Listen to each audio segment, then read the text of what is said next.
I just want to give folks one more moment to put in the chat what kind of art you make and what you are hoping to learn from this workshop. If you have ideas about workshops you're thinking of leading, we would love to know. I'm Sophia Heineke. I'm the program coordinator and arts and wellness manager at the Creative Center, and I'm co-facilitating tonight's workshop with Jody Niss. Jody, do you want to just say hello really quick? I'd love to spotlight you. Okay. Hi everyone, I'm Jody Niss, and we're going to be talking about a lot of fun stuff, really like basics. Nothing too crazy, but I'm excited for even the end when we start answering questions and all of that. I've been teaching on Zoom since the beginning of the pandemic, and it's been a fun learning experience. I'm now doing it for several different organizations, including my own school that I started because of all of this. So. Oh, I didn't know that. You have your own school that's been organized? How many classes are you teaching a week just through that organization alone? Well, it actually got kind of crazy. I started off with a weekend pay what you can class based on staying at home, and I didn't know what was going to happen with my other jobs, and I figured let's just all paint. And it was just, I did watercolor. It's two classes on Sunday, every Sunday, and it's for anybody, and some people pay and some people don't, or donate a little bit. It's donation based. And then from there, I've taught some private classes and I ended up doing like some 5-week classes at a few points. But my other school started to do pretty well. So it's been kind of like juggling all over the place. But when one thing kind of goes on hiatus, I will do like a 3-week class or a 5-week class on drawing or painting, kind of a thing. Parties. Yeah, there's so many different options to kind of go down with regards to leading your own workshops as an artist or trying to find organizations who are interested in hiring you to teach. And at the Creative Center, it's part of our mandate as a nonprofit to pay all of the artists that we work with. And we're really proud of that fact and think it's now more important than ever for artists to get the recognition that they deserve and a little bit of money or a lot of money, depending on what we can provide and what kind of grants we have acquired. With that being said, Jody, should we just transition into our screen share and kind of get rolling on the formal presentation? Yeah, let's go for it. Right. Thanks to everyone who's been putting those goals in the chat. Oh, and I think too, this is a workshop as well. So something that I always start workshops off with is just asking folks, is everyone pretty comfortable using Zoom? Does anyone not understand the basic functions? It is a little different whether you're using a phone or an iPad versus a laptop and a desktop. So sometimes it can even be tricky for me, even running 5 classes a week, to describe to people exactly what they need to do to get the view that they want, to be able to use the chat. So does anyone have any thoughts about needing assistance using the chat function or using the view switcher, the pin function? You can take hands up. I can see all of you, which is pretty cool. I'm using 2 computers tonight, actually. Joan, I see you have a hand up. Can we have a thought from Joan? Oh, just what is the pin function? Yeah, so if you're using a desktop computer, you see all of us in these little Brady Bunch squares, right? If you navigate your mouse over any one of these little squares, in the top right-hand corner of each individual square, there's a smaller blue square with 3 dots. Right. You click that and you'll see pin. So you can make any individual screen a little bigger. Let's say Jody wanted to show something really beautiful that she's making. It has great detail. And Joan, you really want to see what's there. You can definitely just make that pin function happen and the screen will get a little bigger. I'll also be using something called the spotlight function, which I have on Jody right now. As the host of the meeting, when I go to Jody's screen, I have a couple more options. So I can spotlight her, and I just took the spotlight away. So now you're gonna see whoever is speaking during the meeting. So Zoom has a couple of different options for us to all see each other or for us to just see one person at a time. And we will speak a little bit more on that specifically. Yeah, definitely. Yeah. Thanks. All right, so we're gonna go to screen share now. It may be a little harder for you to see all of us individually. But once we're in the screen share, hi Sean, thanks for joining us. Once we're in the screen share, I can tell you guys a little secret to kind of manipulate that space. So now we're in the screen share. Our folks seeing the presentation on one side of the screen and then the little Brady Bunch boxes or me talking on the other side of the screen. Thumbs up if that's kind of what you see. Okay, cool. I think I see that. So there's like a little gray line that's pretty faint, but you will be able to see it between the presentation side of the screen and the Brady Bunch side of the screen. If you click on that gray line, you can kind of drag from side to side to adjust the way that the screen is being viewed. So you can see more of the participants if you're facilitating, or if you are just a viewer or an audience member or a participant, you can see more of the presentation. And that could be really key if you're doing anything that has great detail, if you're running a photography workshop and you're showing other people's photos. You really want the focus to not be on the group, but you want the focus to be on whatever it is that you're screen sharing. Sophia, can you clarify the interface you have there? Is that just the Zoom website? Yeah, so I'm using Zoom, and then the presentation that you're seeing now is Google Slides, which is basically like PowerPoint online for Zoom. And you get to that by going to share screen. So if you're in Zoom and you're heading program, you go to shared screen and then you can share different screens, either a program you have up or a different camera as well. You can also connect to a different device. I'm not Excuse me, someone's got some background noise. Should we all mute ourselves? Yes, That would please. be fantastic. Thank you. Yeah, if you're not talking, then it's always also polite to stay on mute and then to unmute when you're ready to talk, which is something that I like to talk about in the beginning of my class as well. And speaking of the beginning of your class, Jody, what has the beginning of your transition to teaching on Zoom been like? I feel like we're pretty far into doing that versus having in-person programming, but do you want to tell me a little bit about what that was like, what your teaching artist life was like before COVID and what it's like now?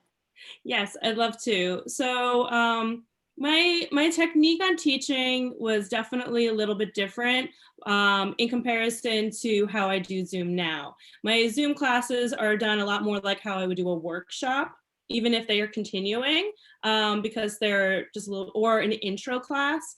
And my other classes, some of them were more advanced. I'd show up, I'd be like, paint what you want, and it would be more free and everyone would get one-on-one attention. It was a really big roller coaster when the pandemic started. It felt like I was putting myself through school. I got on Zoom right away and tried to figure out how I could take advantage of the programs that were out there and how I can help people stay creative in a difficult time. It was kind of like therapy for me to figure out how to help people and therapy for other people to join me in just being creative. And it was not easy. I recorded myself a lot just to see what it looked like. I had friends join me and to just test stuff out. And I realized how I needed to kind of tackle each class in more like a story, you know, a beginning, middle, and end, or each session like that. It was like going back to school. I learned how to edit. I had to go back to my knowledge on lighting and You learned how to edit what? tackle everything. Edit what? Edit video. This is Anthony speaking.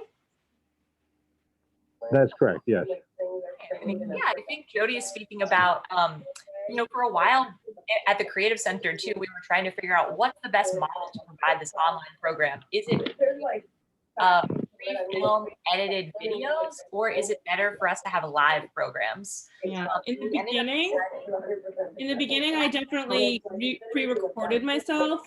Excuse me, there's still that background noise. It's Yeah, I very think hard to hear what you're saying. Muting. There we go. In the beginning, I did pre-record all of my demos, and it took too much time. It was like 6 hours, 10 hours editing, pre-recording. It made my demos much shorter and really precise. I can speed through the drying time, and that was really great. I still have those. but it wasn't worth my time in the end. And then I got better at doing the Zoom. So watching yourself really does teach you. Yeah, and just really quickly, I would love to mention that for the duration of this program, we would love for all questions to be held until the end of the program. And just our kind of community rules here. If you do have a burning question, please type it into the chat. Jody and I throughout will be maybe asking like yes or no questions, and we would love for you, if you feel comfortable having your video on, to just raise a hand. Or actually use the Zoom function of raising your hand on Zoom, which you can find these little icons at the bottom of your toolbar that say raise hand or applause. And you can use those as well, but we're always just happy to have you give a hands up if you are saying yes, or shaking your head if maybe you haven't run arts programming before, or you don't understand what it means to try to edit video and repost online. But yeah, so Jody, do you want to talk a little bit about your background as a teaching artist? It seems like you can teach many different things, and at the Creative Center, that's always my favorite kind of artist to work with as well. And I think particularly during Zoom programming, it's really important to have folks who are flexible, because you kind of never know what the participants are going to be bringing into the space. Maybe someone had a really bad day. Maybe they don't have the supplies that they need. So you're going to just be working with people on kind of whatever they're bringing to the space, whatever they're interested in doing. Yeah, I mean, what was the beginning of the question? Sorry, I was using on so much. Yeah. Like, yeah, so I teach all these different programs, and they're all different. It depends on, I have some older adult programs. I've done kids, just like parties where it's a bunch of lawyers. And it is just really important to be flexible overall, because being an artist, you should be flexible. You might make a mistake, and we call it our happy accidents. Thank you, Bob Ross. It's all about those kinds of figuring out, but it's also a good idea to figure out where those happy accidents come in, or how to kind of judge a situation. Like if something happens in the news that's really hard, we'll chill and do something really relaxing in the beginning to kind of get our mind to another place. It is important to always stay flexible and to work with what you have. Yeah. The question. At the Creative Center, we really specifically work with folks who are living with cancer and other chronic illnesses, and we also occasionally run workshops for hospital staff. We have two different modes of programming. We have artists in residence that we place in hospital sites to work one-on-one with patients who are receiving treatment and maybe can't leave. If you're receiving a bone marrow transplant or an organ transplant, sometimes you're going to be there for multiple weeks. The hospitals should start to feel like your home, but maybe you're still just feeling like your diagnosis or your chart.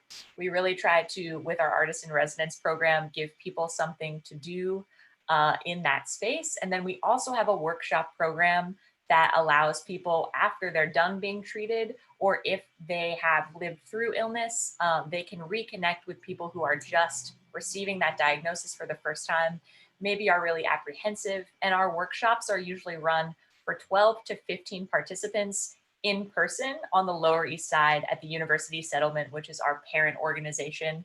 And we also are occasionally contracted to provide programs for older adults. A little later, I might mention the Sukasa program, which is funded by the Department of the Aging in New York and places artists and cultural organizations really specifically in senior centers to work with older adults and provide arts programs that they hopefully are requesting. Sometimes it doesn't always work out that way. Yeah, I work with some of those programs too. And the older adults do love Zoom too.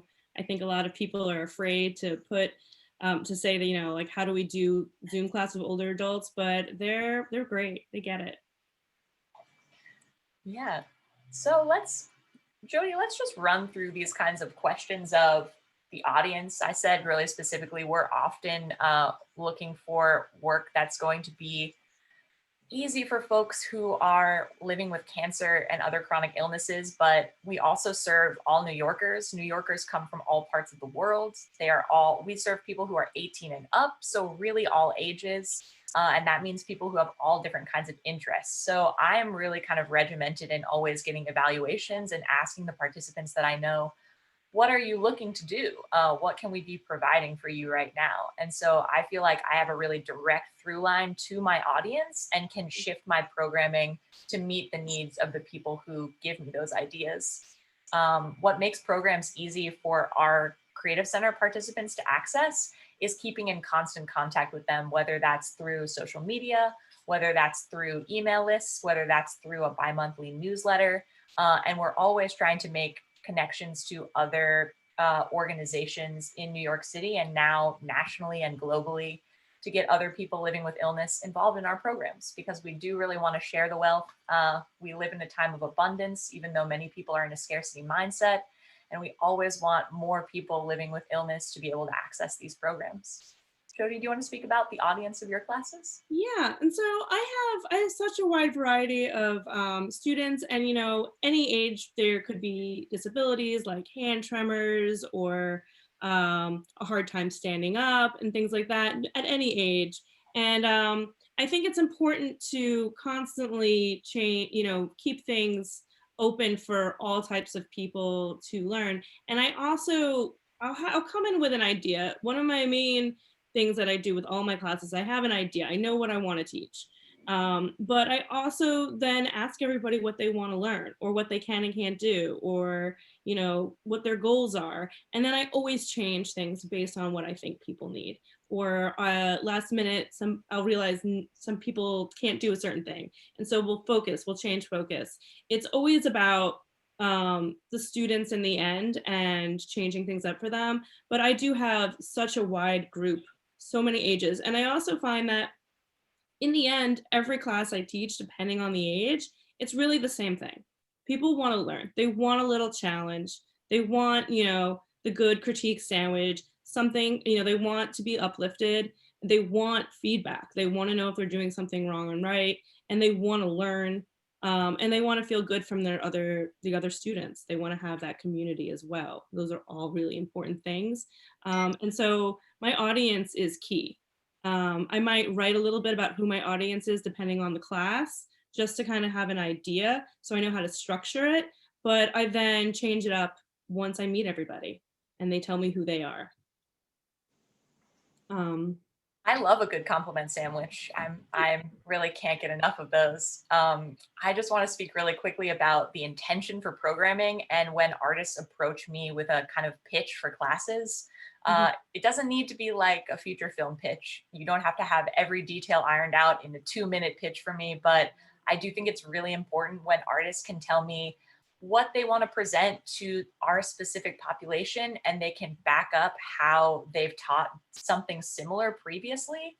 On occasion, I'm really excited by ideas that people have never piloted with other cultural organizations before, but 80% of the time, I really would like pitches from artists who have previous experience teaching what it is that they're looking to teach for the Creative Center.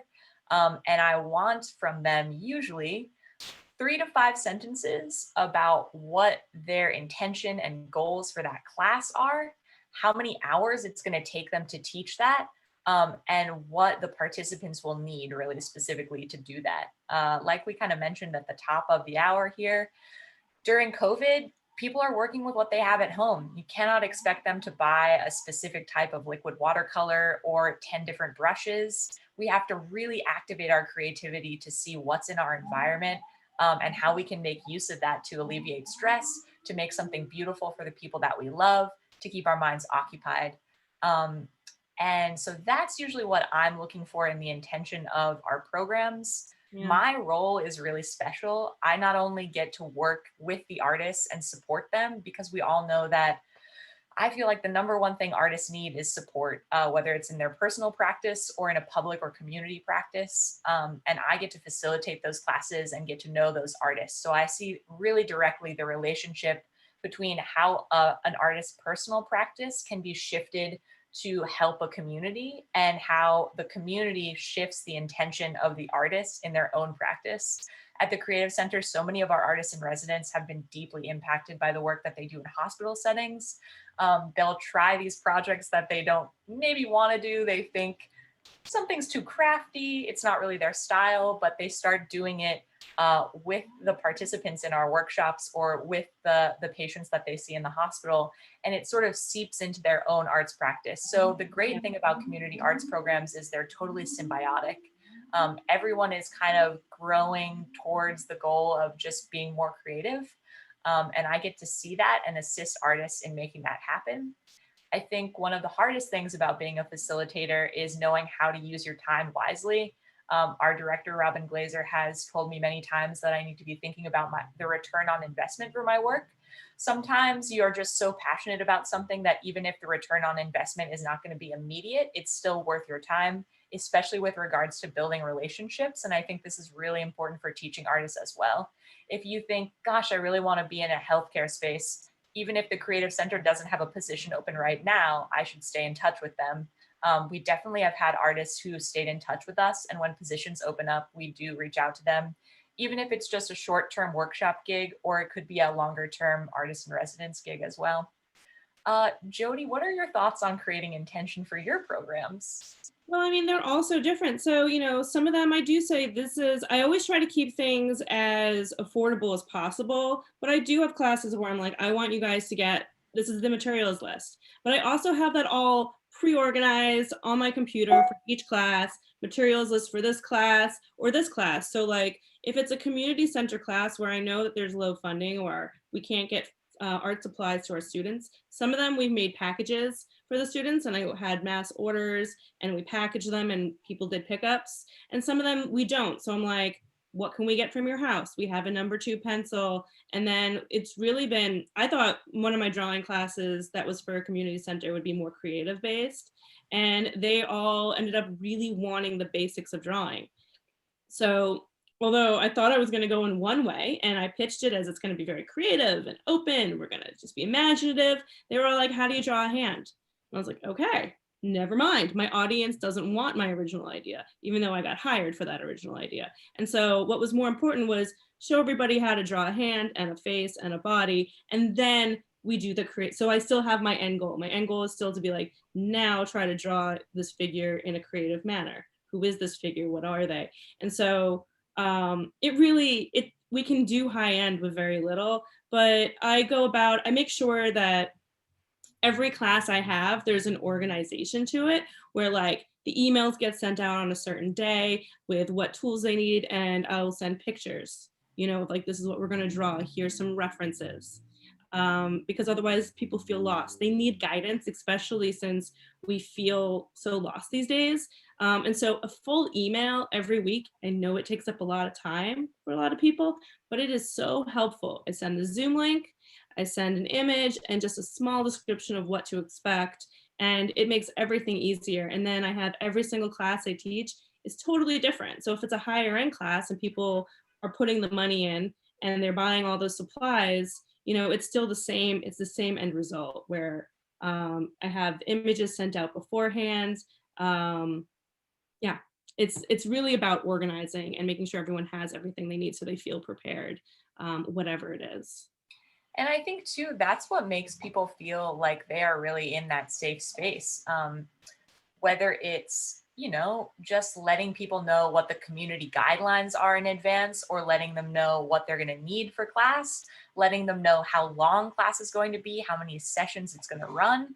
These are all things that I think are deeply important. Even and just really, a welcome letter, like yeah. a welcome letter that says, welcome to the class. This is everybody. Hello. This is how we're going to get started. This is what we're going to do. This is what I expect from you as my students as well. That's also important.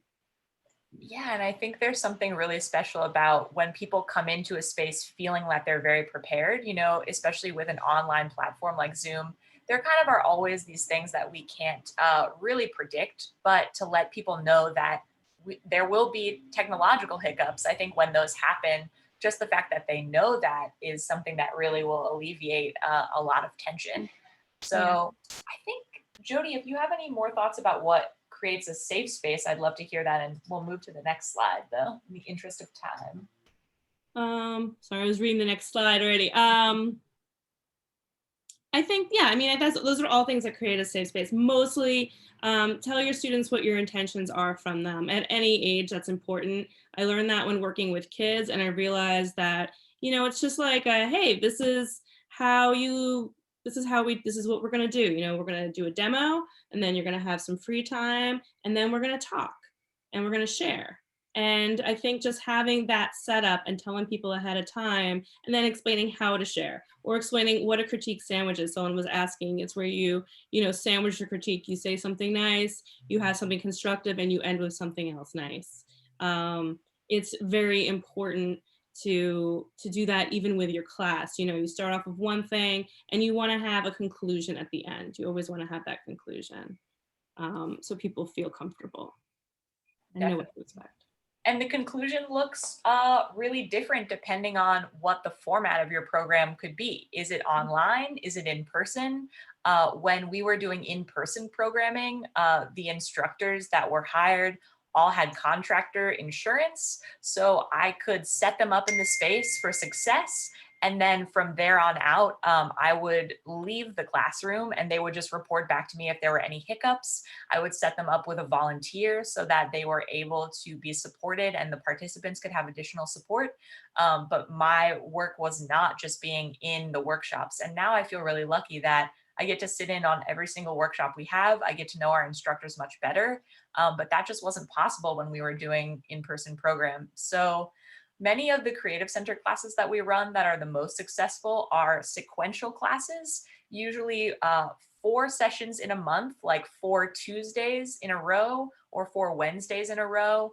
On Zoom, we really try to not program for more than an hour and a half because we find that people just really reach a point where they don't want to look at a screen anymore.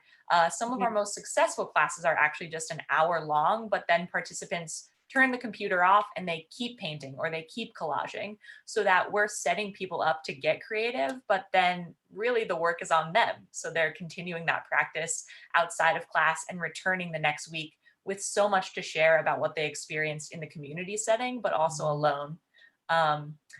Yeah, so that I think is very important. Yeah, I think that's important. I think that's part of knowing what your intent is for your class. So if I have an hour and a half, that's the perfect amount of time to do a demo, relax a little bit, and then talk and share things. But if I have one class that's only 45 minutes. And so the demo, and then hopefully people continue to work afterwards. Sometimes we share, sometimes we don't have time. So, that definitely adds to how you write out your class and how you want to do it. Yeah. And here on this slide, there's just a couple of different models. It is a best practice for you to set up multiple sessions so the learning can be deepened in the community space, but sometimes that's not possible. Today, we ran a really great class that we run as a one-off session. We have 2 rotating instructors that teach the class. It's a meditation and drawing class, and it's really specifically designed so that you can take an hour of your day and just kind of shut everything else out. You can do something that's a little creative, but is kind of low stakes, where you're just learning different activities to kind of recenter yourself and be more present in your life. And then the last model is asynchronous learning here on this slide, which is activities that students complete on their own time, increasingly popular during COVID times in community spaces. And let me see, I can make this a little bigger. I'm getting some feedback that the presentation Maybe on the play setting. Yeah, here we go. But that people are sending out kits. So participants will receive an art making kit, and then at home alone, they will just work through that kit. It may include instructions. It may just be supplies so that people are incentivized to join a community program.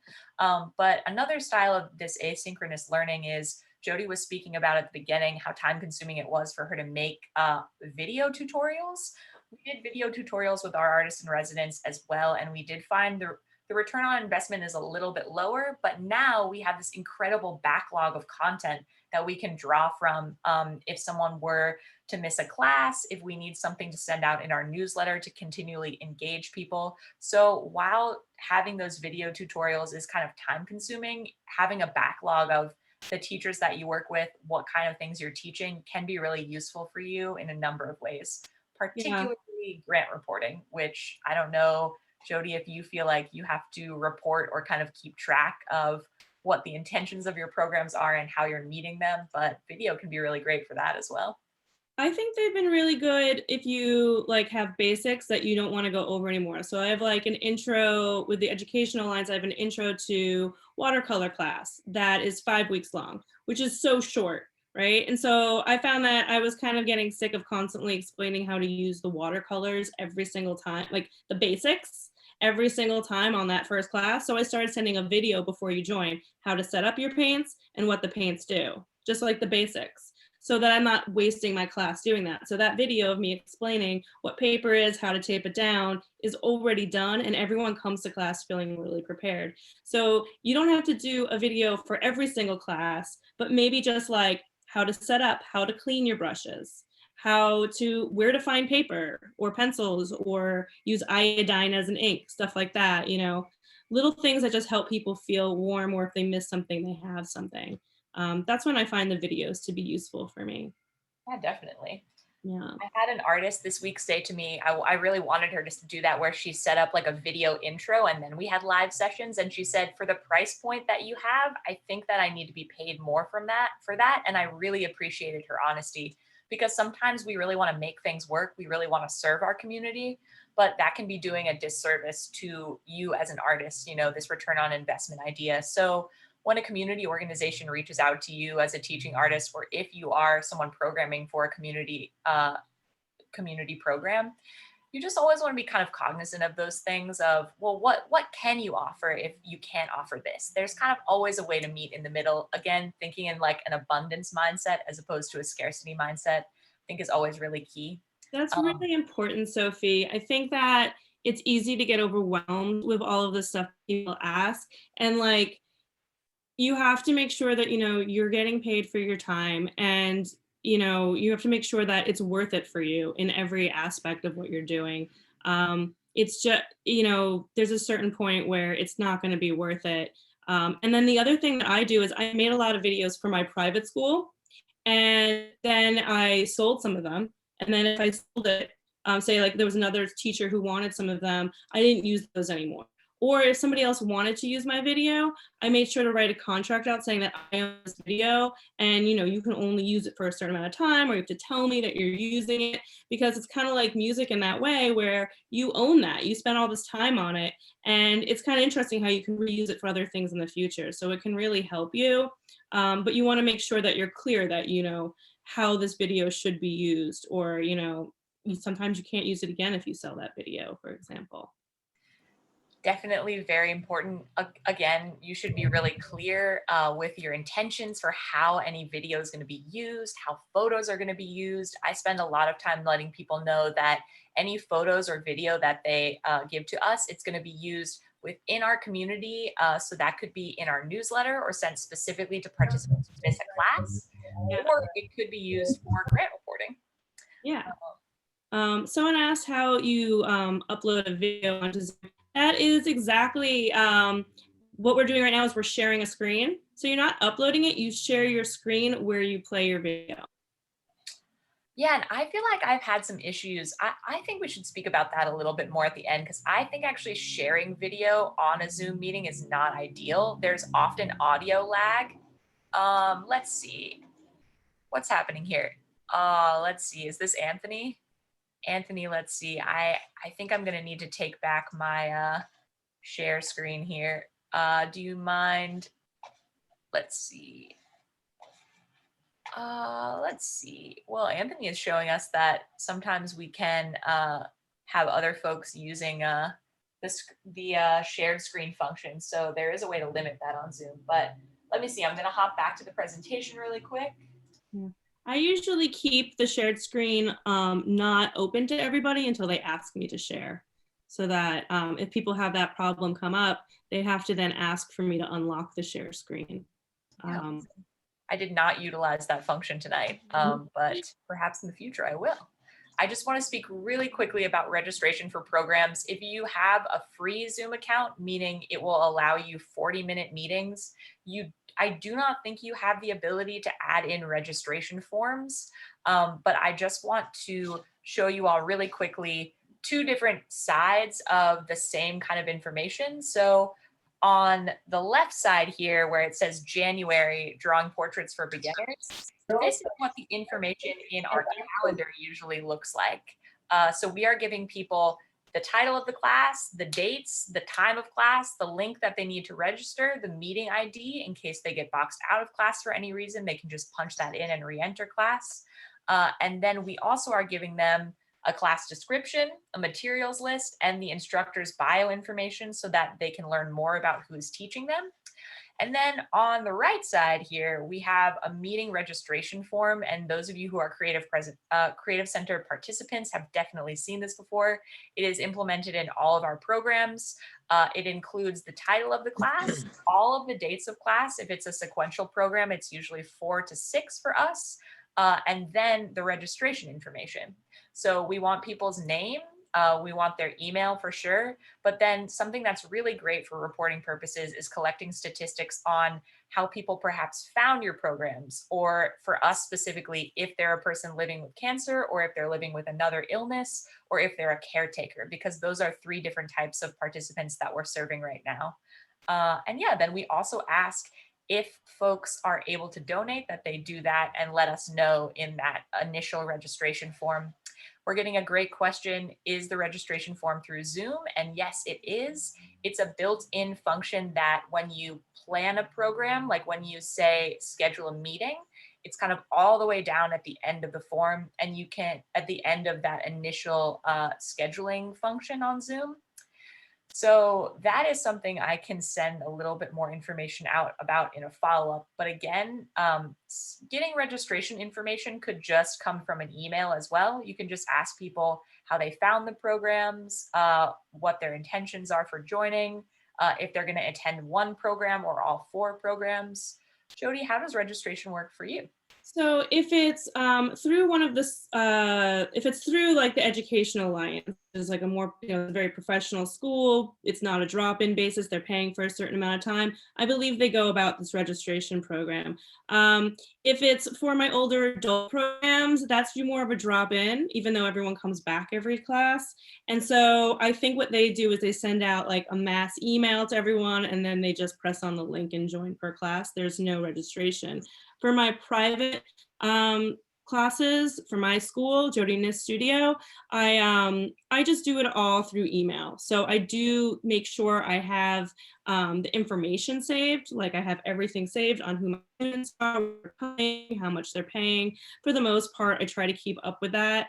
And I ask, where they got the information and all of that. And then I usually just say, you paid, thank you. Or if they're paying me through Venmo, I just, say thank you, so they see that I got paid. Sometimes they'll ask to make sure that I got the money, and I'll just send a little email of yes. So with my own private thing, I just found it easier to just do it through email because I'm very tiny. But I think if my school grew, I would go into doing this. Awesome. So I think that this next part of our time together is going to be very key. We've had in the chat already, people ask us, how do you get like a 2-camera setup? Jody is going to show us exactly what that looks like. But Jody, do you want to talk about what these 2 images are? Because this is often what people are seeing on the other side of being a participant in arts programs. They're seeing these like multiple screens, multiple views. Yeah. So the one to the left is, you could see me taking a picture of the screen. And what you're seeing is that I have 2 devices that are signed into Zoom separately. So I have my computer signed into Zoom on the same account. They could be different accounts if you want. I happen to have like 5 different accounts because of all the programs I work with. But my private account, you could sign in twice or more with each account. So each device can get signed in. And that just for me is easiest. So I can then spotlight myself. Or what I prefer to do, the simplest way, if you're struggling with spotlighting and all this stuff, is I tell all of my students to go to gallery view in the very beginning. That way they can see all of them and both screens. I tell them to look for my table and to pin my table. And I explain how to pin. And sometimes people forget, and I do it every time. And that way they're in control of the camera. So they can choose to look at my table when I'm working, or they can choose to look at my face. They can choose to look at somebody else or themselves. Sometimes if they're doing self-portraits, they're looking at themselves. Because if I'm doing spotlight view, then they can't look at themselves anymore. So there's a time and a place for spotlight. If you're controlling spotlight, you can spotlight more than one image at a time. So for example, I can spotlight my table and I can spotlight the student as well, or my head and my table if I want my students to look at that. But maybe they don't need all of that and they just want to look at my table big. So that's kind of what all of that is. On the left, I have an image of my students seeing me share my video. So I'm sharing my video, and this was before I had 2 cameras set up, and I just had one, and I had to do a video because otherwise I couldn't have them see everything. It was much harder, and I was actually painting upside down. And that's another thing that's really important about how you set up your camera. You don't want them to see you painting. They don't want to see the image upside down. They want to see it in the correct direction. So if you are painting, so when I was painting with just one camera, I had to paint upside down so they can see it, which was very hard. So when you're setting up your camera, your camera that's above your table, you want to make sure that it's also facing the correct way. I've seen some people having their camera go the wrong way, and so the students are looking at it upside down too. You always want to make sure they're seeing it from the correct direction. And I'm going to spotlight, Jody, your overhead camera now so people can just get a sense of what that looks like. And then we got a question in the chat that I think is truly fantastic, which is, can we use the spotlight function if we're not using a pro Zoom account? And I think that the pro Zoom account is the only way to use the spotlight function. Is that true, Jody? Do you know? I'm trying to think. So I pay for, it was a question we had earlier. I do pay for in my account for my school because I found it to be worth it. It's only like about $14 a month. It's not like the Pro, the second one. And I can spotlight in that one. And the other ones I get through the schools. So that's a good question. The one thing I did not know, I couldn't figure out how to spotlight for a minute. Someone answered, nope, I use Spotlight and don't have a pro account. Okay, so Spotlight works for everything, but I didn't know how to use Spotlight because I always test everything out privately, and you need to have at least 3 people in the Zoom to use Spotlight. It won't show up. So you can't play with it beforehand. You have to just play with it in class once everyone gets there, or have some friends sign in with you. The only way. So here you can see my table if you're looking at the screen here. And I'll tell people to pin the table while I'm drawing, just to remember to do that. And you also, everything on your table here is seeable. So it has to be the right size. It has to be not too small and not too big, right? Here's my extra camera. You need to be able to see the paints, the water. So I kind of have my little example here, what I'm painting. And then you have to remember to put things in front of the camera. And you also want to make sure you're using the better camera on your phone. So if you have it flipped, you want it flipped so that the screen of the camera is up, because this is your better camera. Your better camera is on the other side if you want a better scene. And then you have to remember to sometimes put things close to the camera to show people the brush, for example. If it's a tiny brush, this is a big one, they need to be able to see it. And that's part of being able to tell your story. Whatever your style is, be yourself, but you also want to be really clear. Sometimes I'll even take notes on what I need to remember to show my students. They'll ask too, hey, what brush is that? But those are notes to take and to realize what you need. Someone's asking, how is my camera supported? Great question. And here we have, we're gonna show the difference between Jody's tripod and mine in a second, but I have here, this is my phone, hello phone, and my phone is attached with this little kind of clip-on to a bendable, like 3-post tripod that I bought on the internet. I don't like to use Amazon, but this was very affordable, not through Amazon. I forget the retailer, like less than $10, like $10 with shipping. Very affordable. All folks should just try to see if they can find one of these online. Jody was saying to me though that my tripod is kind of weak because it's kind of short And Jody can you show us your tripod? Yeah, do you want to go to my face screen if you can Yes, spot I'll my take face your here? face. Or I can use my other camera. So I do have that one too, and I hated it. It didn't work for me. I found it to be not as stable. So if I bumped it by accident, it would fall over, which was really frustrating. And it was kind of top heavy. It didn't work for me. I would use this one as another camera from the side view. So like, I'm gonna actually show you guys what I have, if you can see. So this is my tripod that I use, and I actually wish it was even taller too. And I had to, whoops, see, it falls. I had to take, the power cord to the side. It's not quite as pretty. And what it does is it clamps down. I'm gonna take my whole thing here. It clamps the table. And this is what my older adult students struggle with here. Okay, so it clamps to the table, and then you just take it off, and it can go higher and lower, and it bends. That is ideal, and you want to have it next to you, because if you have it on the other side of the table, it's harder to get a good view, depending. And I can bend it and move it however I need to. I can also have my camera.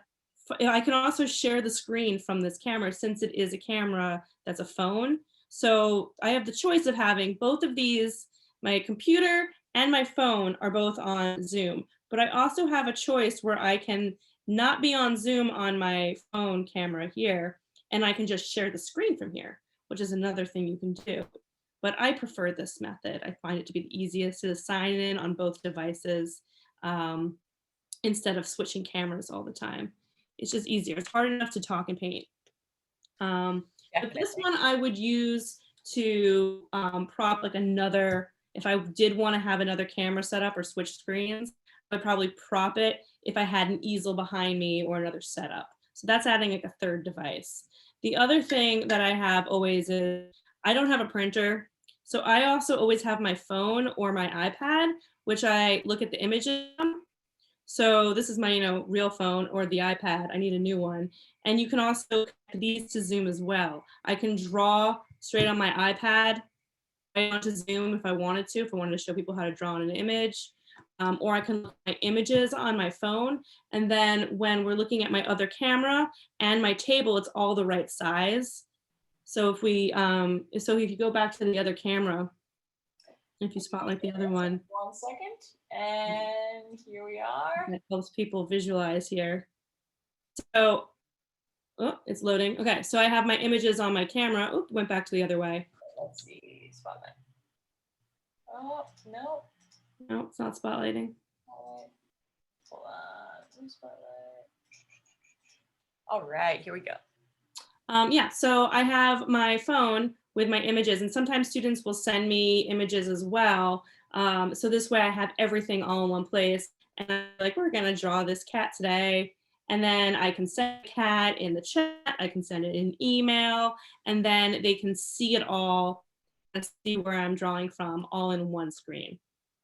Jody, we have some great questions for you about these fantastic products that you're using. Yeah. What do you use as a tripod for your iPad? Is the same tripod adequate, or is the iPad too heavy? The iPad is too heavy. I tend to not use if I were to use it, I would use this one that Sophie has for the iPad, and it is kind of heavy. And so it's like, I have to really go long here, and it's not ideal. Or I have one of those little stands. I haven't figured that out perfectly yet, because I am on a budget, and I think that's important. I think I was in one talk once, and everyone was like, this is a $500 camera. And I was like, that. This tripod was like maybe 20 bucks. It's the Benks, BENKS. I mean, I really did a ton of research. I looked up what are the best tripods for filming and painting on Zoom. I literally looked it up, just put it in, and this came out as one of the best ones, and it was like maybe $20. Another thing that's important, if we're ready to talk about lighting, is lighting as well. Yes. I just want to mention really quickly that we have some questions about what kind of clamp. Usually when you buy these kinds of tripods, this little clamp attachment, which I'll show you, I'll take my phone out of it. Whoa. this little kind of clamp attachment, it expands to fit a bigger phone or a smaller phone, and it comes with the tripod. Jody, that was your experience with those tripods as well, correct? Yeah, so the clamp, you mean the part that attaches to, so you can screw out the top. This is a clamp that goes for a phone. And so it kind of goes, you can add this. It's kind of like old cameras here. And it has a little screw thing that you can add. Oh, we're going back to that one. Okay. And then there's like this little thing. And that you can probably get other attachments that can hold. But yeah, this clamp is not going to hold this guy unless I have something that I can screw it into. So I have to get something to screw it into, where old cameras would have that. This is not going to hold the iPod at all.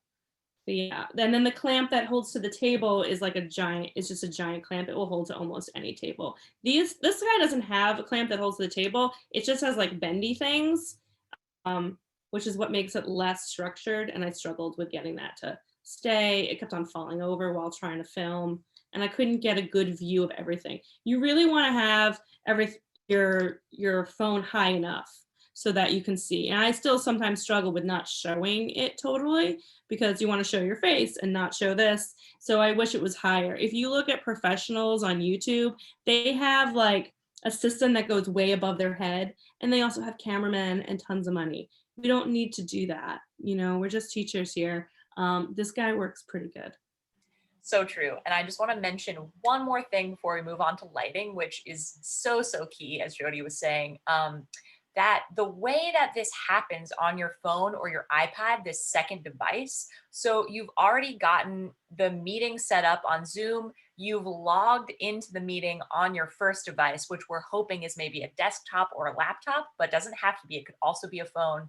And then you're logging into a second device, either a phone or an iPad, or maybe another computer if you got more than one. And the way that you're doing that is, like your participants, you're registering for that meeting and just getting that meeting link sent to your email. I have my email on my phone, so I just navigate to my mail app, look for that registration email like I'm a participant, so I get to sort of experience what my participants experience. I click on enter the Zoom meeting, and then I have that second camera pop up and use that to sort of put on my tripod, so I get that nice overhead view that we are seeing here with Jody's art making table. And then really quickly, I just want to skip ahead a couple of slides.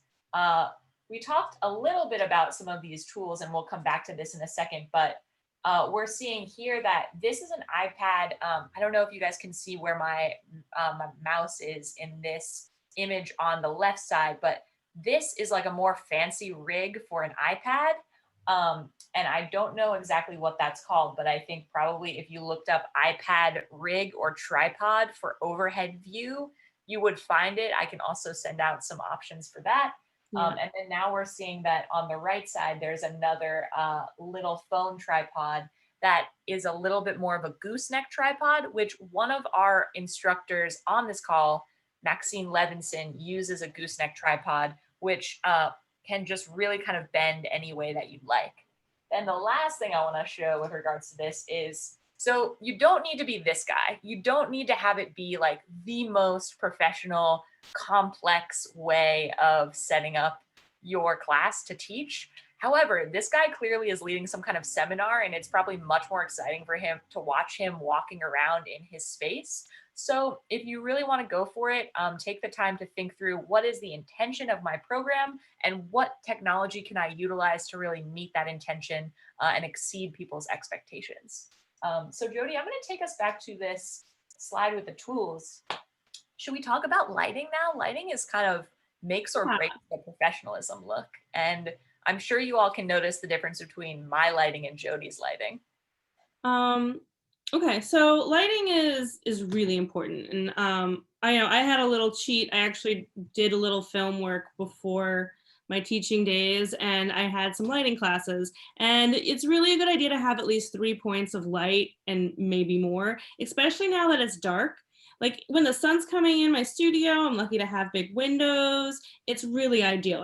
I still put lights on, but I don't need to do as much. But right now it's nighttime, and if I don't have enough light, you can't see what I'm doing. You can't see me. You can't see the studio, which is important. You want to have a good environment overall. You want to have a nice setup so people feel warm and comfortable in your space. And so I have 3 lights that have to be on, that are behind my camera, set up pretty much one side, the other side, and then one kind of to the, like, almost behind the screen. And then I also have one of these selfie lights, which are like anywhere between $10 to $25. They're cheap. Sadly, they're so cheap they fall apart. I wish someone would just, like, I would like to buy a more sustainable one that's not $100. The $100 ones I think are too much. We're trying to keep things on a budget. So I always have like 1 or 2 of these just so they stay powered. And I put that either, it's supposed to go around the camera. That's why it's round. It's supposed to go around the camera where the camera's like in the center so that your face is totally lit up. But as an artist, I actually don't want that. I want there to be slightly uneven lighting so that you can see shadows more. I don't want to be as flattered and be totally washed out. But maybe for my art table, I do want that to be more washed out, which is why I also I'm lucky and I have above table lighting as well. I moved my table to make sure it's smack in the middle of my room where the light is coming down. So everything is well lit. So most importantly, you want at least 3 lights, you know, behind your camera. You don't want them to be behind you. And that's where most people make the mistakes, because if it's behind you, then you become dark and everything's dark and everything behind you is lit up. And that's just like the worst thing you can do if you're a teacher. It's okay if a student does that, and you'll see they'll have a window behind them and they look totally dark and we can't see their art. And then I recommend getting one of these selfie lights or 2 and just placing them around. I'll show you guys, it's a little messy. So like another thing is like my table looks good, it looks clean, the background looks clean. All the art supplies and mess are on the other side, of course, because I'm an artist. And let's see if I can unplug here. So I've got 1 light there, 1 light, I don't know if you guys can see, up there, and then 1 on the other side. So just like around the table, there's my mess. And then I have the light above me and the selfie light. So test it out, make sure you look good, make sure, not because you need to be beautiful, but because you need people to see you and you need people to see your table, okay? I just want to spotlight me so you get a contrast of, you see Jody's lighting and now you see my lighting. I do not have 3 points of light. I have 2 points of light. And thankfully, usually I'm not the focal point of my classes. I'm just here to facilitate, not the teachers. So I have just a regular desk lamp on this side, which is kind of blowing me out a little bit.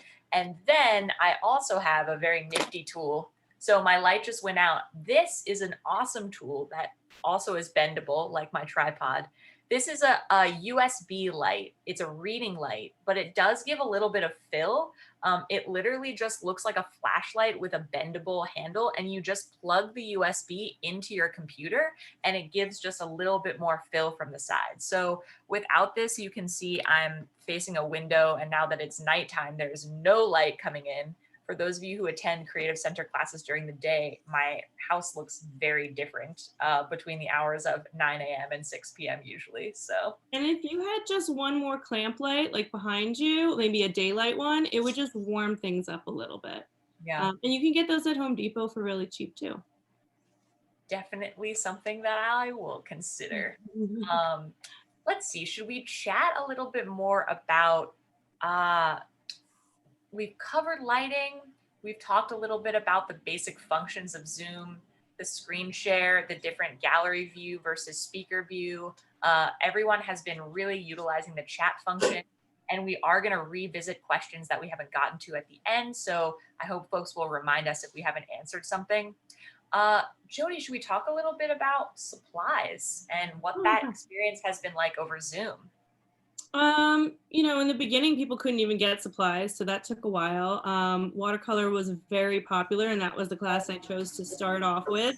So we had to wait a while, and so we started off with just like some stuff around the house at times. Like I mentioned earlier, you can use iodine, you can use turmeric. You can make your own inks. And we played with more drawing techniques, things that were really easy to find until supplies came in or until I can hand supplies out and make little boxes. I also made sure to have a video on how supplies work for the ones that are more complicated. And then, which I like to send out, and I always send out a supply list. For the most part, if you're joining my watercolor class, the supplies don't really change. And if you're drawing my drawing class, they don't change unless we give you the supplies. If not, it's really just pencil. And then I will switch it up a lot of times and use recycled materials as well. I'll tell people to save cardboard, toilet paper rolls, whatever, depending on our creativity. Even with the watercolor class, we did some classes that were really experimental, and we used rice and salt and cellophane and things like that, all things you can mostly find in your home. So that's really important. But I always keep my supply list, in a document, and I, will have references, and I send that out every time. It's really important so that people don't feel lost. Yeah, I also think it's a great idea. Oh, sorry, friends. A little bit of street noise outside. My apologies. I think it's a really good practice also to copy and paste the supply list into the chat at the beginning of a meeting, just in case folks are a little bit early and maybe they forgot something. They have a couple of minutes to just kind of figure out what they're going to work with. Our Creative Center classes during Zoom, it's really just whatever people have in their environment. And I have had to sort of reiterate that to certain instructors who really want everyone to be working with a certain kind of thing, particularly if you're teaching a painting class and you have a very specific vision for what people will be painting, or if they're going to be doing landscapes. Maybe you have a certain color palette that you want to use. Maybe there's certain color mixes that you want to achieve. You have to kind of let go of that and just be able to coach people through what they're working with. One of my favorite painting instructors that we work with, he now teaches a painting class, but he lets people show up with charcoal, with oil pastels, with watercolor, with oil paint, with acrylic, and he just goes project by project. And that is so inspiring to everyone else in the room. People have learned about different mediums. This week we had people discover what gouache is, which is a type of really hyperpigmented watercolor. People didn't even know what that was. So it's kind of an added benefit of this all-purpose, more free-for-all style of community learning. And I will say that we really try to be cognizant of people not having a lot of money to buy extra things. So one of the most popular classes that we've run during COVID has been found object art assemblage at home. And that's literally just like, what kind of knickknacks do you have? Do you have things to collage with? Do you want to wrap things together? Do you want to just stack them and take a photo? And then another component of that then became, well, if we want to know what people are working on, we have to get photos. So photo documentation then becomes a conversation that we have in class, which I think can only benefit people to try to figure out how to catalog their work in the long run. Yeah, and I think, at all points in programming, you need to be thinking about consistency and trying to deliver consistency with that matches the intention of the program. Jody, do you want to speak to that a little bit and how you create consistency? Someone was saying that the newsletter that you send out for your art school is phenomenal. Oh, thank you. And it takes a lot of work. It's hard. I'm always emailing now, and I hate emailing, but I just think it's really important to do to keep people there. But yeah, I think that I never thought that I never taught a drawing class. I mean, I've taken drawing. I have lots of degrees in art and whatever. I've never taught a drawing class. I always taught painting. And I found myself, okay, well, everyone has a #2 pencil or a Bic pen or something. We'll start with drawing.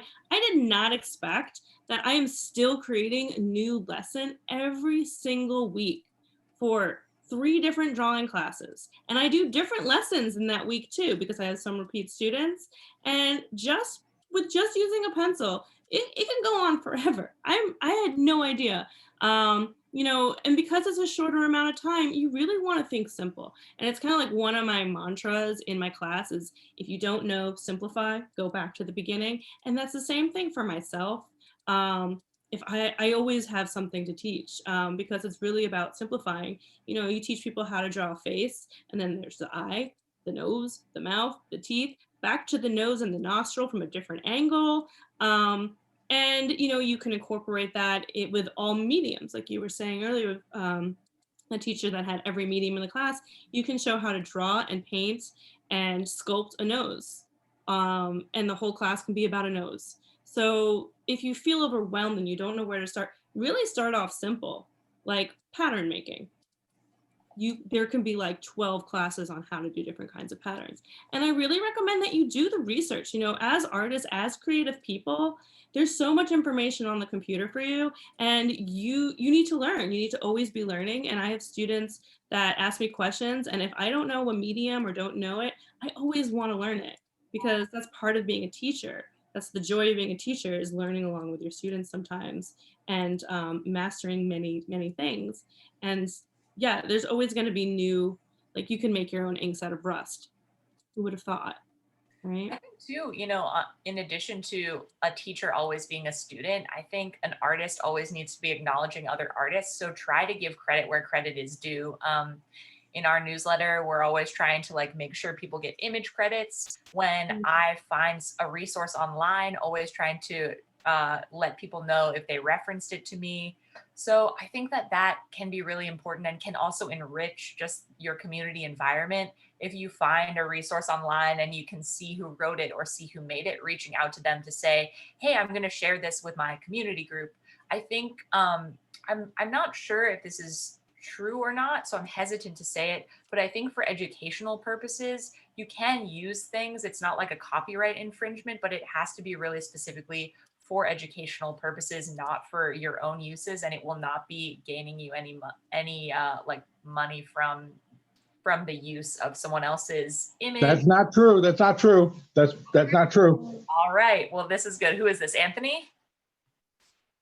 Yeah, you can't steal somebody else's work and use it for any particular purpose unless it's expressly written in the document that has been written by the creator of the work.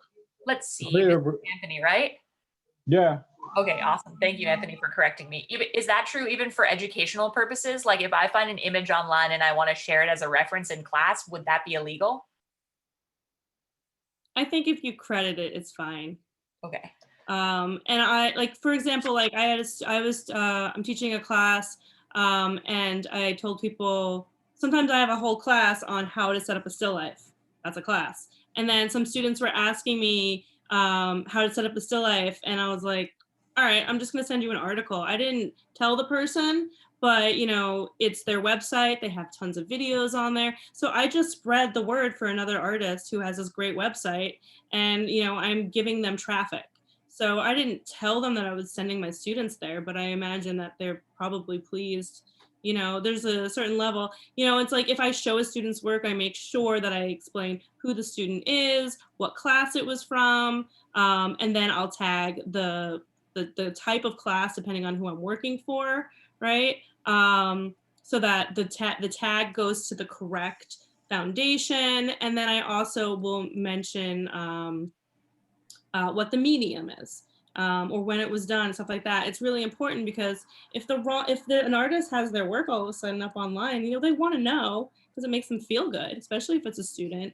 But it's also, the right thing to do. I think it's just, and it helps build our community. If I do a slideshow about artists, and they're all contemporary, I'll ask them if I know them. Like I did that once, and I actually asked all of them, and it was a lot of work, and they were all like, yeah, sure, I don't care. And then if I do slideshows just like on Zoom, I just make sure their name is on there if I have it. That's all. I just make sure their name, and then people want to look it up, they can. Yes, excellent. So I skipped ahead to this slide, which some of this is just a recap of what we've covered previously. But I just want to share an anecdote from my week where a participant was trying to give thoughtful feedback, but it ended up coming across to the participant whose work was being shared as, I think, a little harsh and aggressive, and it really made the person who was sharing work kind of retreat into themselves. And as facilitators and teaching artists, we really want to avoid that at all costs. And something that was reiterated to me in my practice as a facilitator is when you can preemptively set the expectations of how you will be giving feedback and how much people should be sharing or how much they should be making space for other people to share, that really sets a much more positive tone. Depending on who is in the class, you may have to just continue to reiterate those expectations because people are there to get what they need out of your program. Sometimes they're not thinking as much about the other participants, and you do need to remind people that everyone is there to get something out of the experience. And we try to make sure that everyone can get what they need in the time that we allot for these community arts programs. But in particular, we talked a little bit about the compliment sandwich. This week, the thing that occurred in class was someone saying, the lighting is so bad, as opposed to saying, I notice in this particular photo, the lighting is very dim. Did the artist intend for the lighting to be dim, or were they looking to change the lighting and just haven't figured out how to do that yet? And it's sometimes when you're giving feedback, it does just come down to those semantics. So I think as a teaching artist or a facilitator, for you to model exactly how to give that feedback before class even starts, that can be really helpful. Jody, do you have any thoughts about that? Yeah, I mean, like, if I have like a 5-week or 10-week class, when I have a lot of time and it's not a drop-in class, I always start off my class with, hi, I'm Jody. You know, if it's like a long week, I'll kind of do the whole thing and we'll all introduce ourselves. But it's like, this is what I expect from my students. And, or if something happens and it was something unexpected and maybe it was like the end of class and I couldn't handle it in the time frame and I moved on faster, then I'll write an email and I'll just say, hey, in the future, this is how we do this, or I'll make a whole lesson about it on how to talk about work, because that is part of, that's part of the process. People don't always know. There's terms to use and how to use them, and that is an important lesson for everybody. I just want to speak really quickly to the last point on this slide, which is it's definitely really important for you to let people know if they're being recorded and what the intention of that recording is. Tonight, you are all being recorded, but I didn't say anything at the top of the class because this recording is not going to be disseminated. It's just being recorded for review purposes and security purposes. For those folks who registered for the program, I may email them a link, but that is unlikely at this point because we do want to just pilot this program and maybe run it again in the future. So that's something to be thinking about as well. You may not want to put a recording online if you intend to try to run a class again in the future, but you definitely cannot put a recording online if other participants' faces are pictured and they have not granted you express permission. So just always be mindful of that as well. I do that sometimes if someone's missing a class, I'll ask if I can record and then I'll send it to them so that they get it. And it does record different than how the students see it. It records like it records my screen. Yeah. So there's ways to go about it, but I always ask. And the bummer is when people are being recorded, they tend to show their face less and they share less. Yeah. So it's something to keep in mind when you're having a class. Recording can really help you if you need to review how a class went for yourself. But it does change the dynamic. Yeah, and we had a really great question from Lauren who asked, what do you mean by recording for security purposes? For me, that usually means for internal review. Like, for example, if the situation that happened at the beginning of the week where this person gave feedback that was kind of inappropriate and hurt the feelings of the person receiving the feedback, if that situation had escalated further, I may want to share that recording with the person who runs the senior center where I am facilitating that class. So protecting people does not always mean like life or death, but we do want to protect people from feeling kind of wounded in the space. In particular, making sure that people are not,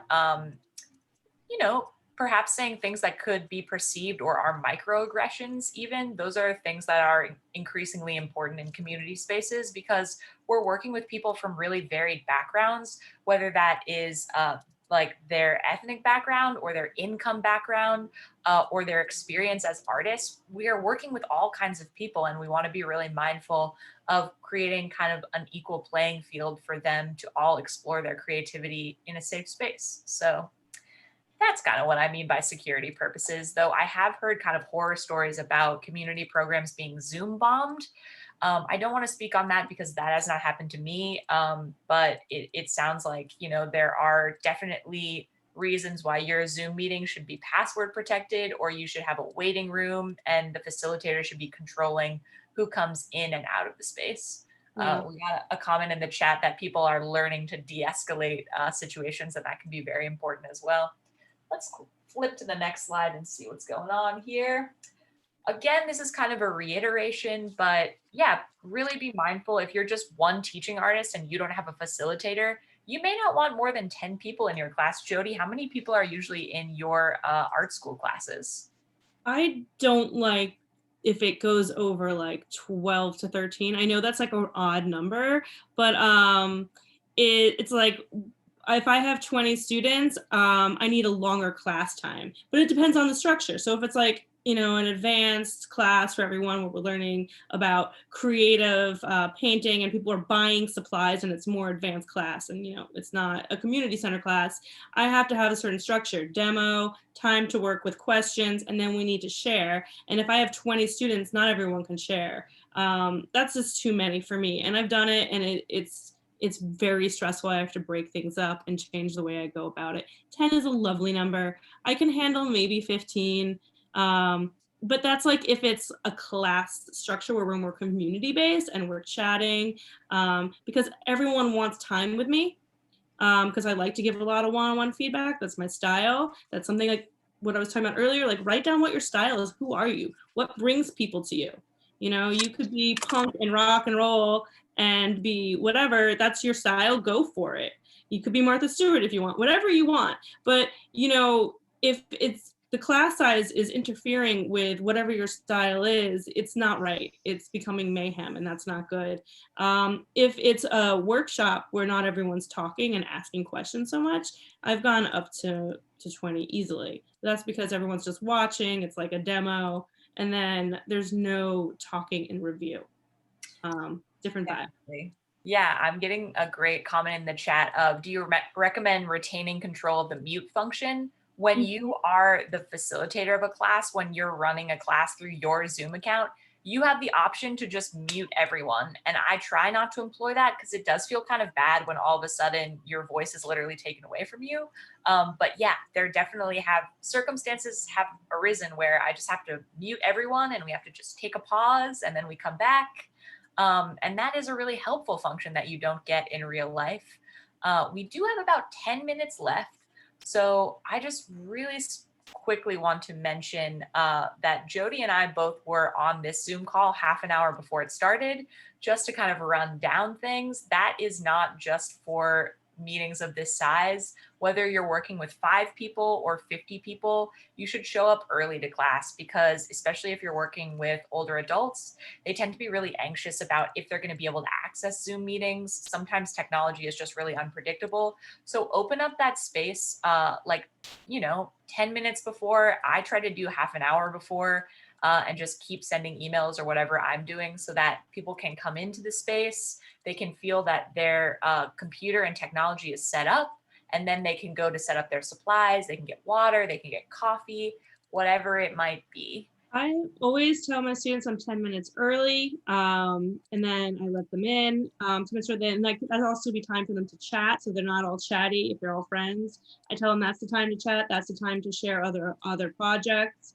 and I put that into my emails as well. I say this is a structure, because otherwise you get I never have the problem where everyone's just talking on top of each other, because I start the structure off from the very beginning. Stay muted unless you're, it's your turn to talk. Don't talk over other people. Some people have a hard time muting and unmuting. And so I just kindly tell them, I'm going to mute you. And if you're having a hard time unmuting, wave your hand and I will press, there's like a little button, ask to unmute, and then they can press their button and unmute themselves. Because people forget that they're not muted and will start talking or answer the phone, especially with older adults. Yeah, and I mentioned a program earlier. Oh, let's see, let's spotlight me. I mentioned a program earlier that's called the Sukasa program, and that's a grant that's given locally in New York City. But that program has a requirement for you at the end of your teaching commitment that you have a culminating event. You can see in this photo, this is the annual event we had at the Creative Center that is like a community art show. We used to have it like around December 15th every year, where we would acquire donations of art and sell all of them for $20 a piece. So that way our whole community could learn more about what we do at the Creative Center, and they could get really affordable original holiday gifts. The idea of what these kinds of events are has changed quite a bit with regards to Zoom programming. However, there's still lots of options, ranging from building a virtual reality art gallery and placing participant work in that, or just creating a slideshow and sending that out to participants so that they can share it with their families and create a little bit more of an excitement about the work that they have been doing and all the all the things they've accomplished over the course of your class. Jody, do you have any thoughts about this? Yeah, I also want to make sure that you guys, as new teaching artists, don't feel like you have to do all the stuff. Like we were just talking about coming early. I always set up a half an hour before class too. I make sure to fit that into my budget of how I expect to get paid.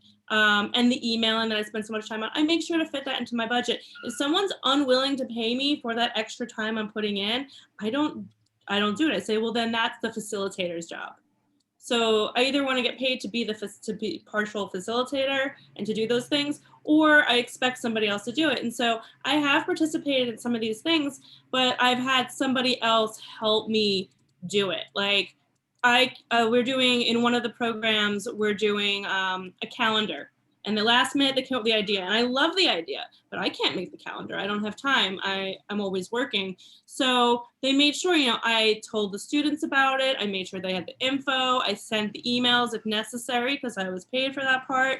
And then somebody else put the actual rest together, and then they emailed the students on their own if they had more questions. So, knowing how to delegate yourself and these things is really important, and it's so exciting. Like I love, of course I donate a lot of my time to these programs and to the school. There's a certain point where you can only do so much, so keep that into consideration.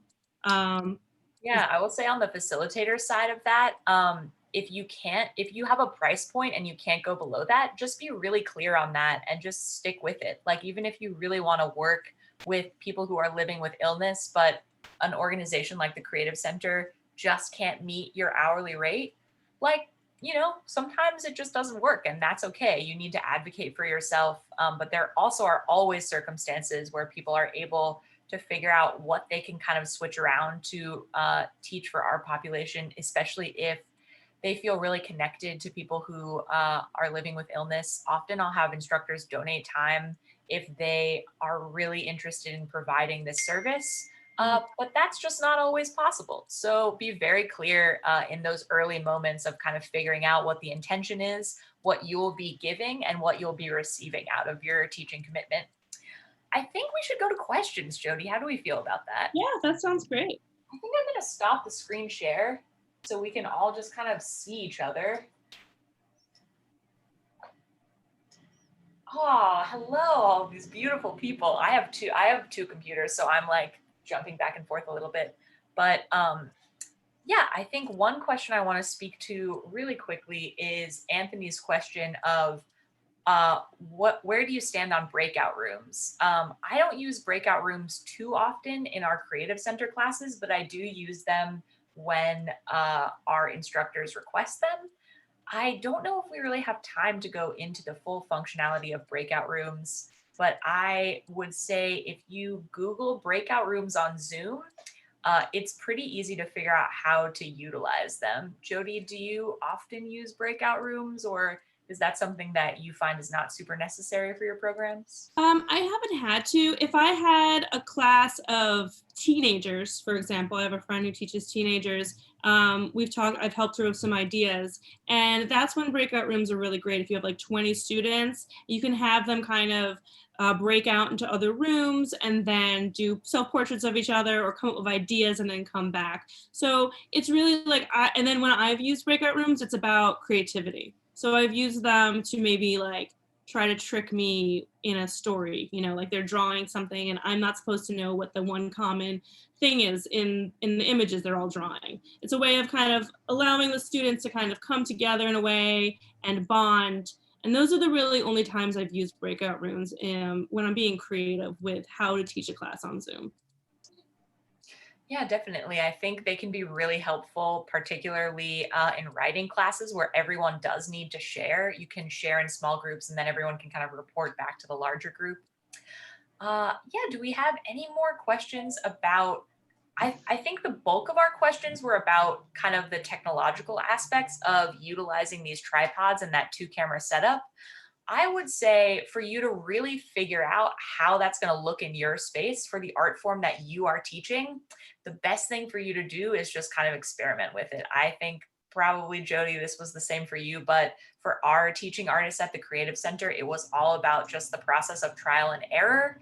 And that's where we're also lucky that, creativity is kind of the natural order of life in some ways because we're always problem solving, right? And hopefully the artists that you're working with in your life and you as an artist, you can kind of always think back to that as issues arise, whether it's with technology or with figuring out how to convey the intentions of your class on a platform like Zoom. You can just always be kind of creatively problem solving until you get the exact right cocktail of just enough community space, just enough muting of participants, just enough ordering supplies, just enough using what you have at home so that everything. Well, a practical question, how are you getting 2 cameras on the stream simultaneously? Yeah, that just comes from logging into the meeting. The most simple way to do this, there are other ways to do it. Jody has a table scene and a scene of her. How is that happening? That is happening, Anthony, with her emailing the registration to herself.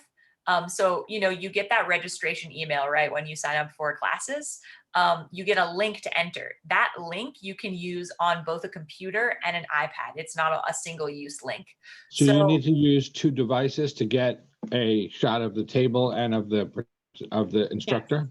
Yes. Correct. For example, Jody has her iPhone rigged up to give us this overhead view with a tripod that's not exactly like this one I have here, but is in some ways really similar. So she's using this kind of tabletop tripod with her phone clipped in, and that phone is sort of balanced over the overhead view so that we're seeing down onto the table.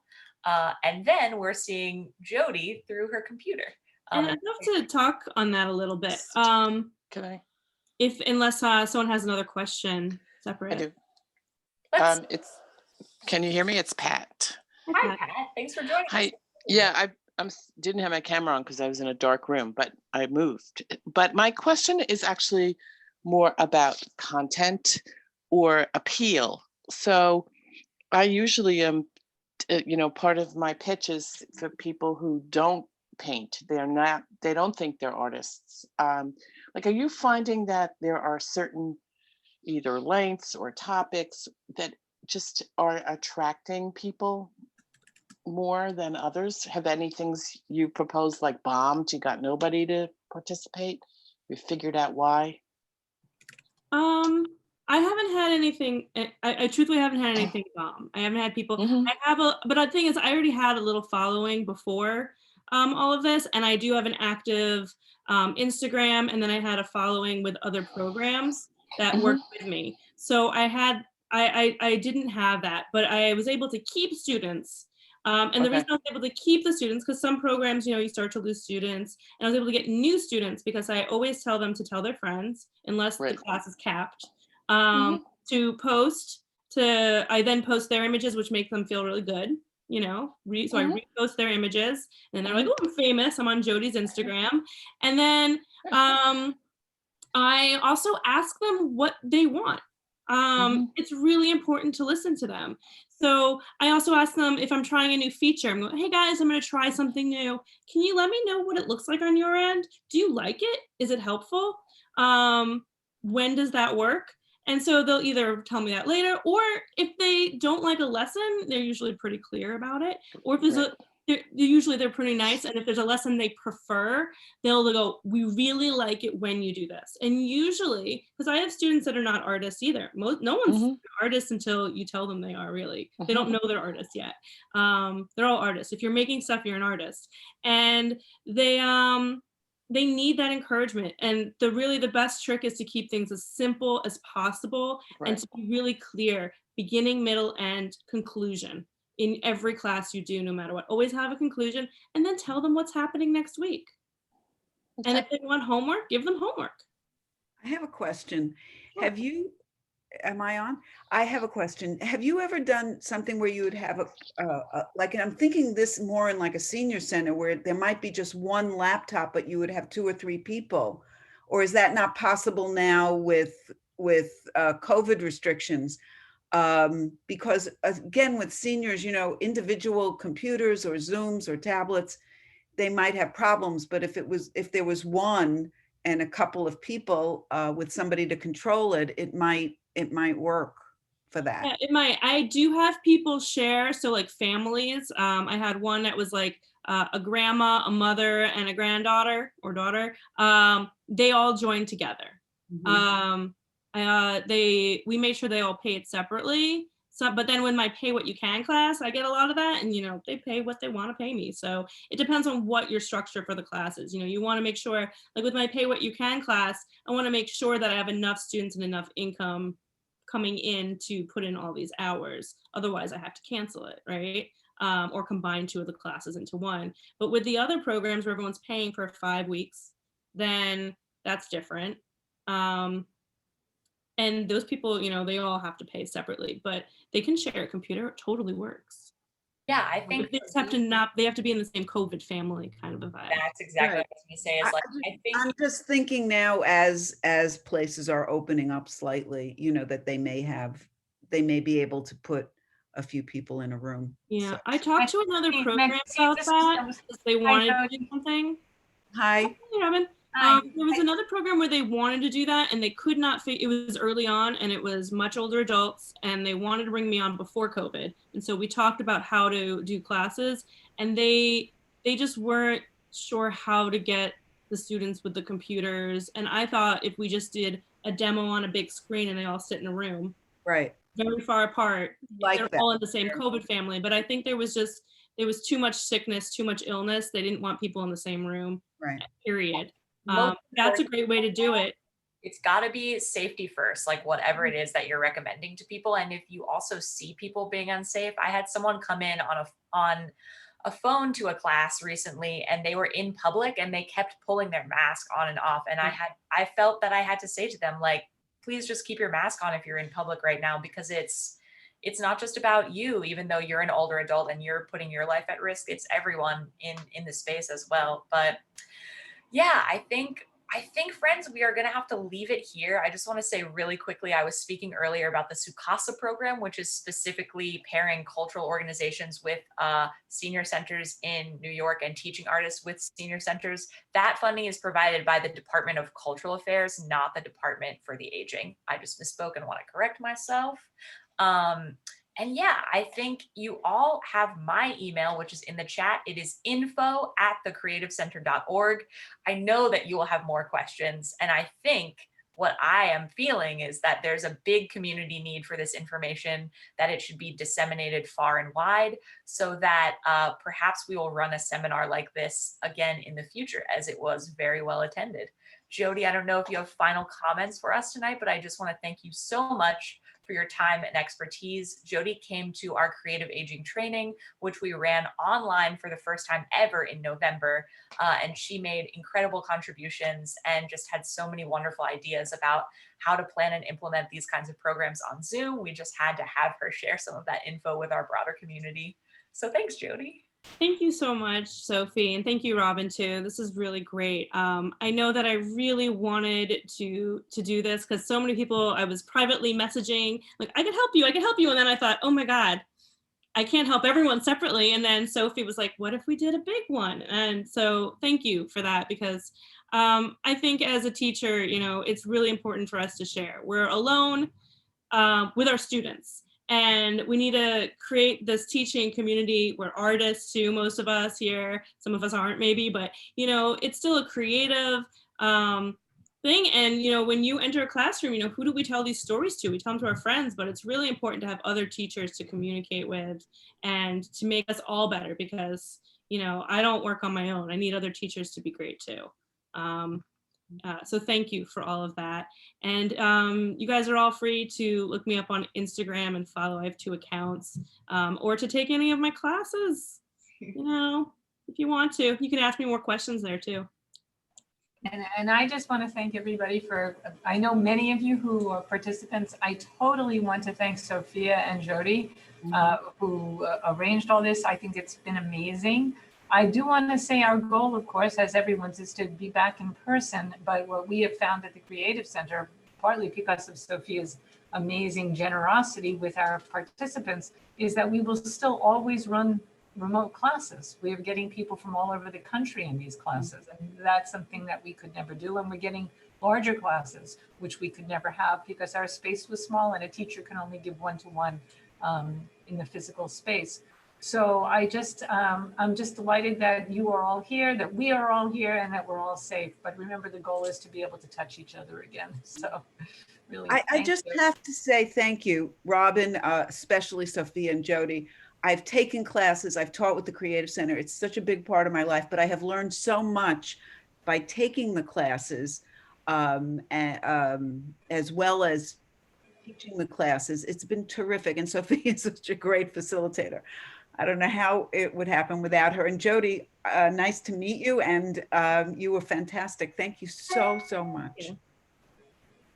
Oh, friends, it's definitely all about community. Yeah, and we'll leave it here, but please let us know if you want to be added to our mailing list. We are trying to run more community programs always, but primarily we want to keep in touch with all the folks who are connecting us with people who are living with cancer and other chronic illnesses. Our community grows bigger day by day, and we have you to thank for that. So we'll leave it here, but this is not goodbye, as Robin likes to say. This is just the beginning. So keep in touch and have a wonderful and very safe week. Stay safe, everyone.